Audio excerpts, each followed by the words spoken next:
So hello everyone, AIB series का next part जहाँ पे हम डिस्कस करने जा रहे हैं क्वेश्चन नंबर 81 से 90 तक.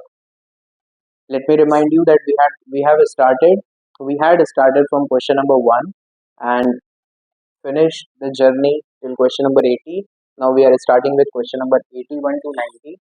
So ये questions ये मत समझो कि सिर्फ AIB के लिए important है या आपके किसी भी लॉ रिलेटेड एग्जाम्स के लिए important है. Not only for MCQs but concept clear हो जाएंगे,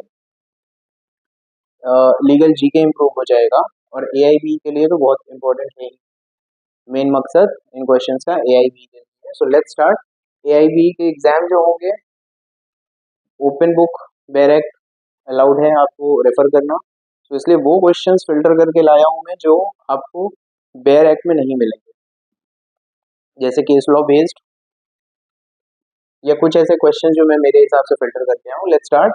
question number 81, advocates act 1961. Advocates act 1961 का एक बहुत बड़ा अहम रोल होता है आपके AIB एग्जाम में. तो इसके ऊपर क्वेश्चन एक्सपेक्ट बिल्कुल करिए कि आएंगे ही. So first question 81, advocates act 1961 came into force on A 19th May 1961, B 19th April 1961, C 1st May 1961, D 19th January 1960.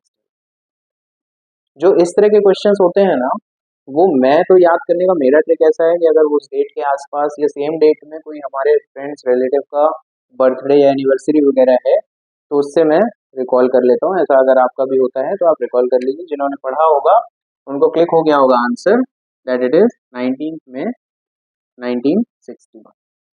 Next question says, what is the leading decision in the case of Maneka Gandhi versus Union of India? One of the most important cases and most important case जिसके ऊपर question आते हैं हर exam में.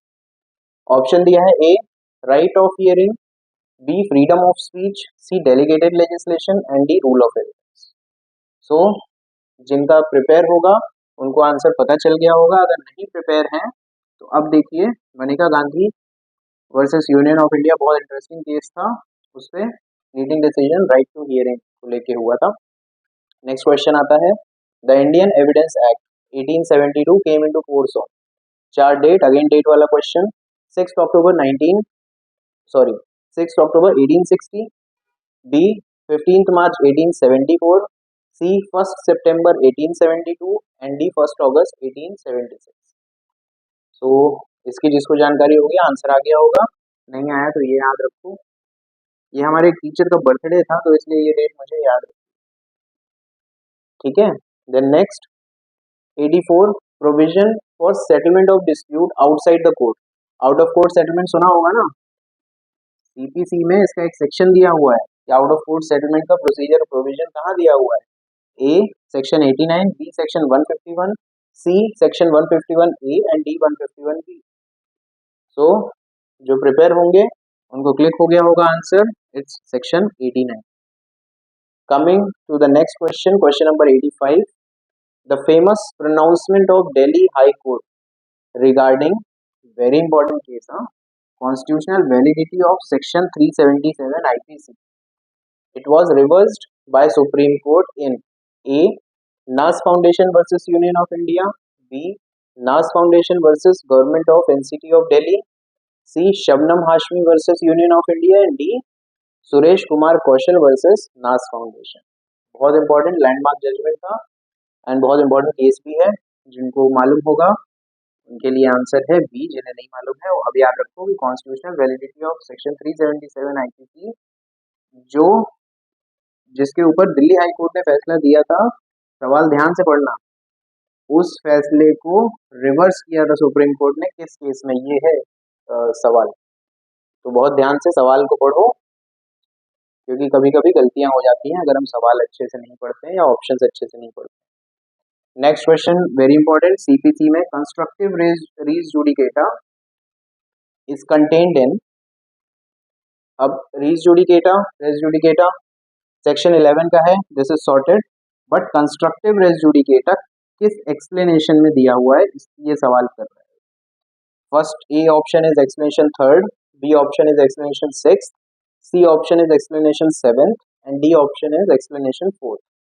तो जिनका prepare होगा they know the correct answer is explanation 4. Clear? Now provisions of section 10. Section 10 किसकी बात करता है? रेस सब्जुडाइज, री सब्जुडाइज या स्टे ऑफ सूट्स की, राइट? तो ये डायरेक्टरी है A, B mandatory, C non mandatory या डी डिस्क्रिशनरी. तो द प्रिपेयर्ड वन, अगर ये याद नहीं है तो थोड़ा सा लॉजिक लगाओ, तुमको आंसर खुद मिल जाएगा. Stay of suits mandatory in nature होता है, ठीक है. Then in which case quick revision कर रहे हैं हम, अभी देख लेंगे तो हमें एग्जाम के टाइम तक याद रहेगा. सारे क्वेश्चन नहीं तो कुछ तो याद रहेंगे ना, फायदा तो होगा ही. तो in which case the Supreme Court held that investigation officer should be allowed to refer to records of investigation. ये बात तो बड़ी लाजमी सी बात है, बड़ी लॉजिकल बात है कि इन्वेस्टिगेशन ऑफिसर को तो आपको अलाउ करना पड़ेगा रिकॉर्ड्स ऑफ इन्वेस्टिगेशन रेफर करने के लिए, चेक करने के लिए. ये बात सुप्रीम कोर्ट ने एक केस में कही थी. वही पूछा है कि किस केस में कही थी.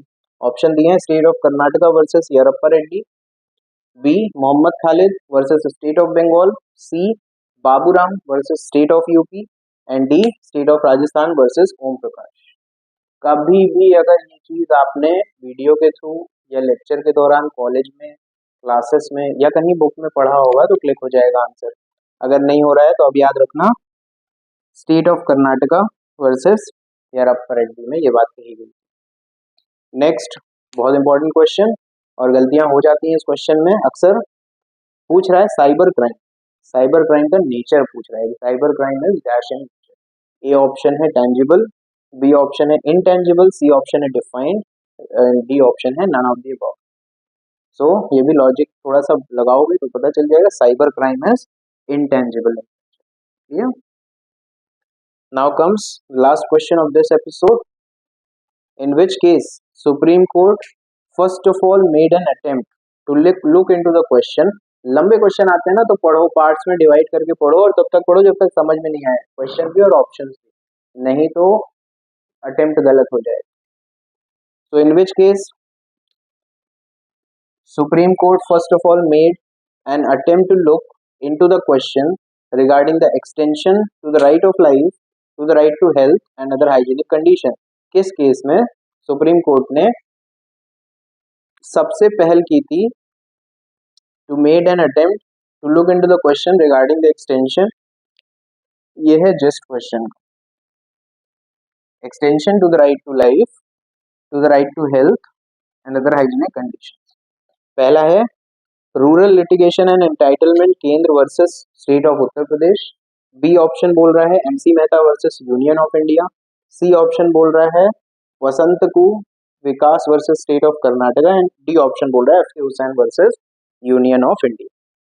सो अगर कभी किसी ने व्यूअर्स जो देख के जिन्हें आंसर आ रहा है कभी ना कभी कहीं ना कहीं पढ़े होंगे और नहीं पढ़ा है तो ये याद रखो, ये बात जो है A option rural litigation versus entitlement Kendra versus state of UP में. So this is how we have completed till question number 90. I hope you guys are enjoying the series and apart from enjoyment, enhance your knowledge. Thanks for watching. Happy studying and AIBE के exam के लिए all the best. And एक चीज ध्यान रखो कि ये जो सीरीज बन रही है इसके जो क्वेश्चंस हैं वो सिर्फ AIBE के लिए नहीं बल्कि अदर इंक्लूडिंग जुडिशरी एग्जाम्स के लिए भी इम्पोर्टेंट है and other law related concepts की समझ के लिए भी बहुत important. Thank you so much. Thanks for watching.